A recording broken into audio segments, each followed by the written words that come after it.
နမိတ်မြင်ရတဲ့မင်းကလေးငယ်တနေ့မှာသူမဟာအမေချစ်သူနဲ့အတူအဖေသွားရင်လမ်းမှာတွေ့တဲ့အမျိုးသမီးတစ်ယောက်ရဲ့ခေါင်းပေါ်မှာထူးဆန်းတဲ့ကဏ္ဍတစ်ခုကိုမြင်လိုက်ရပါတယ်။အဲ့ဒီကဏ္ဍရဲ့အသေးပေကတော့အဲ့ဒီအမျိုးသမီးဟာနောက်10မိနစ်အတွင်းမှာတည်ဆုံးတော့မယ်ဆိုတာပါပဲ။ဒါကြောင့်မင်းကလေးငယ်ကအဲ့ဒီအမျိုးသမီးစီသွားပြီးအန်တီမာတခုခုနေမကောင်းဖြစ်နေတာရှိလားဟင်လို့မေးလိုက်ပါတယ်။ဒါကိုကြားတော့အမေဖြစ်သူကသမီးဖြစ်သူကိုအတင်းတားပြီးဒီလိုမျိုးတွေရှောက်မမေ့ရဘူးလीဆိုကအဲ့ဒီအမျိုးသမီးကိုအနူးညွန့်တောင်းပန်ခဲ့ပါတယ်။ဒါပေမဲ့အမေဖြစ်သူစကားပြောလို့တော့မဆုံးသေးခင်မှာပဲအပေါ်ကနေပလက်အိုးအကြီးကြီးတစ်ခုပြုတ်ကျလာပြီးအဲ့ဒီအမျိုးသမီးရဲ့ခေါင်းကိုတဲ့တဲ့မှန်က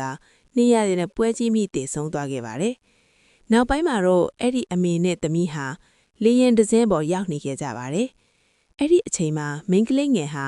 လေရင်ပေါ်ကခရီးသည်တွေနဲ့ဝန်ထမ်းတွေအားလုံးရဲ့ခေါင်းပေါ်မှာစောကမြင်ခဲ့တဲ့ကဏ္ဍမျိုးတွေကိုတပြိုင်နက်တည်းမြင်လိုက်ရပြန်ပါတယ်။လေရင်ပေါ်ကလူတွေအားလုံးတည်တော့မယ်ဆိုတာကိုသူမရိပ်မိသွားတာပေါ့။အမေချစ်သူတီးသွားတဲ့အခါမှာတော့လူတွေအားလုံးကိုလေရင်ပေါ်ကရှင်းကြဖို့အတင်းအော်ဟစ်ပြောဆိုပြီးမဲ့ဘယ်သူမှမယုံကြပါဘူး။လေရင်မူကတောင်သူတို့ကိုနှောက်ယှက်မှုဖြစ်စေတဲ့ဆိုပြီးလေရင်ပေါ်ကဆင်းခိုင်းမှုလုပ်နေပါတယ်။အဲ့ဒီအချိန်မှာပဲအနီးအနားမှာထိုင်နေတဲ့ကုမ္ပဏီပိုင်ရှင်CEO တယောက်ကအခြေအနေကိုသတိထားမိသွားပြီး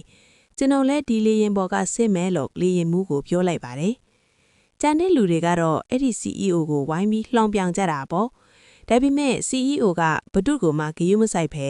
အဲ့ဒီအမေနဲ့သမီးကိုခေါ်ပြီးလေရင်ပေါ်ကဆင်းသွားခဲ့ပါတယ်။သူတို့ဆင်းပြီးမကြခင်မှာပဲလေရင်ဟာပြန်တက်သွားခဲ့ပြီးဆက်ချွတ်ရွေးမှုတစ်ခုကြောင့်ပြက်ကျကလေရင်ပေါ်ပါသမျှလူအလုံးတေးဆုံးသွားခဲ့ပါတယ်။ဒီသတင်းကိုကြားလိုက်ရတဲ့အခါမှာတော့ CEO ဟာအရန်ကိုတုံလို့ခြောက်ချားသွားပြီးမယုံနိုင်အောင်ဖြစ်သွားခဲ့ရပါတယ်